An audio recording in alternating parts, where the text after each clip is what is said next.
अभी शाम के लगभग 5 बजे हैं और मैं और मेरा मित्र, जो मेरे मित्र हैं कुमार रौनक जी, अभी हम दोनों गांधी मैदान में बैठे हुए हैं और आप देख सकते हैं कि यहाँ किस तरह से लोग, सारे बच्चे दौड़ रहे हैं और आप देख रहे हैं कि उधर सूरज भी ढल रही है और आप चारों तरफ गांधी मैदान का नज़ारा देख सकते हैं। चारों तरफ लगा, ये शायद बिहार पुलिस की दौड़ हो रही है। तो ये बिहार पुलिस की दौड़ हो रही है और मेरे साथ कुमार रौनक जुड़े हैं और अभी चुनावी माहौल है, जैसा कि हम आप लोग जानते ही हैं। और कल चुनाव है, दूसरे चरण का चुनाव है कल 11 तारीख को, और उसमें क्या होगा नहीं होगा वो तो भगवान मालिक है। अभी आप देख रहे हैं कि किस तरह से आप बिहार पुलिस की दौड़ चल रही है। आपको इतना भीड़ देख के क्या लग रहा है रौनक जी? अभी जो आप भीड़ देख रहे हैं इतना, मतलब लगभग यहाँ 10,000 बच्चे दौड़ रहे हैं, इसके बारे में आप क्या कहना चाहेंगे? बहुत मतलब अपने आप में कॉन्ट्राडिक्टरी बात है कि इसे मौका मिल रहा है, लोगों को दौड़ रहे हैं, या देश या बिहार की बेरोजगारी दौड़ रही है। इतने अच्छे अच्छे लोग 6-6 फीट के, इतने मतलब क्या कहा जाए, लड़कियां दौड़ रही है। अच्छा भी है कि लोग घर से बाहर निकले हैं, लड़कियों को मौका मिला है, सरकार ने बहुत अच्छा प्रयास किया, 35% आरक्षण दिया और मेरिट से भी लड़कियां आ रही हैं, सब कुछ है, मौका भी मिला। तो एक दोनों कॉन्ट्राडिक्टरी बात है, मिक्स हमारा फीलिंग है इसको लेकर के। अच्छा भी लग रहा है और कहीं ना कहीं ये भी लग रहा है कि पूरा युवा एक रैट, मैं आपको दिखाता, आप बोलते रहिए, एक रैट रेस में जैसे कि दौड़ रहा है। एक सरकारी नौकरी का जो हमारे यहाँ एक कल्चर डेवलप कर गया है, शायद लैक ऑफ इंडस्ट्रियलाइजेशन के चलते या लैक ऑफ क्रेडिट जो एबिलिटी है उसके चलते, तो मिक्स फीलिंग है इसको लेकर के।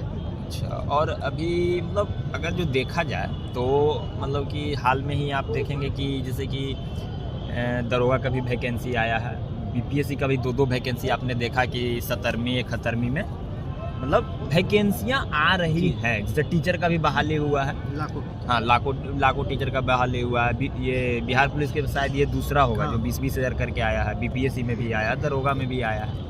तो कहीं ना कहीं सरकार एक तरह से कहें तो प्रयास कर रही है, क्योंकि आप और राज्य से कंपेयर करके देखेंगे तो यहाँ एग्जाम हो रहा है, रिजल्ट भी आ रहा है, रिजल्ट भी हो रहा है, सब कुछ हो रहा है और मोर और लेस फेयर ही इसे कहा जाएगा जब तक, और आने वाले समय में इसे और बेहतर बनाया जा सकता है। और जैसे कि अभी बीपीएससी का बहुत ज़्यादा चल रहा है कि जैसे अभी एग्जाम हुआ है 71st, तो उसमें कट ऑफ का बहुत इशू चल रहा है। आप उस पर क्या कहना चाहेंगे? जी, उसमें तो कहना बहुत मुश्किल है, लेकिन जो मार्केट में जो चल रहा है हम लोग भी वही सुनते हैं। ऐसा कहना कि कोई बहुत सर्वे या स्रोत है तो वो तो है नहीं। तो मुझे जहाँ तक लगता है मैक्सिमम मैं बताता हूँ जनरल का, बाकी का तो मैक्सिमम 83-84, बहुत चलिए 85 मान लीजिए लमसम, उससे ज़्यादा मैं नहीं समझता हूँ कि मैक्सिमम मिनिमम तो 80 या 78 भी जा सकता है। मतलब जिनका 80 80 पार है वो तो एकदम लगे में लगे, बिल्कुल जनरल का। और 70th का रिजल्ट भी आने वाला है, 70th का रिजल्ट दिसंबर में आने वाला है। काफ़ी ज़्यादा उसको लेकर के आप भी आशान्वित हैं, मैं भी आशान्वित हूँ। और देखिए होप हम लोग का हो जाए, और भी लोगों का हो, लेकिन हम लोग का कम से कम हो जाए। पहले हम लोग अपने बारे में थोड़ा देख लें, क्योंकि हम लोग भी उसी में उसमें भी मेंस में है कि इस बार सीट अच्छा खासा है, तो उम्मीद बनी। क्वेश्चन भी थोड़ा था कि टफ था, जैसे डीआई बहुत लोगों से नहीं बना, तो मे भी कट ऑफ कम जा सकता है। यही प्रकार से अभी हम लोग गांधी मैदान आए थे तो देखे यहाँ की बहुत ज़्यादा भीड़ है। हम लोग अक्सर आते तो नहीं है, लेकिन 15 दिन 20 दिन पर आ ही जाते हैं। तो धन्यवाद रौनक जी।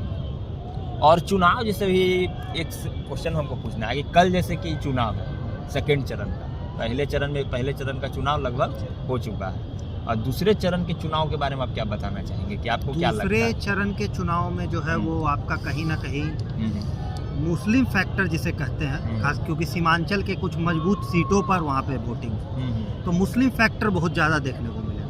ये जो पहले चरण का चुनाव था वो यादव फैक्टर था, क्योंकि 14% है और कहीं ना कहीं एक मुफ्त वोट माना जाता है उनको, एक पर्टिकुलर पार्टी का।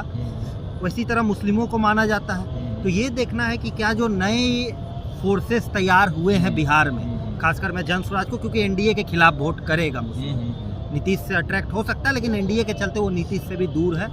तो देखना कि जन स्वराज इस मुस्लिम वोट में कितना डेंट मारता है। पहले चरण में अगर जन स्वराज ने किसी को नुकसान पहुंचाया तो वो एनडीए को पहुंचाया, और दूसरे चरण में अगर पहुंचाएगी तो वो पहुंचाएगी आपके महागठबंधन को। तो काफ़ी इंटरेस्टिंग पोजीशन जन स्वराज का है दोनों चरणों में। चलिए, धन्यवाद, आपने अच्छी जानकारी दी है। और इसी तरह से हम लोग हमेशा जो भी बात रहेगा, मुद्दा रहेगा, मतलब जनरल जो बातें रहेंगी वो हम लोग हमेशा वीडियो लाते रहेंगे। चलिए, धन्यवाद।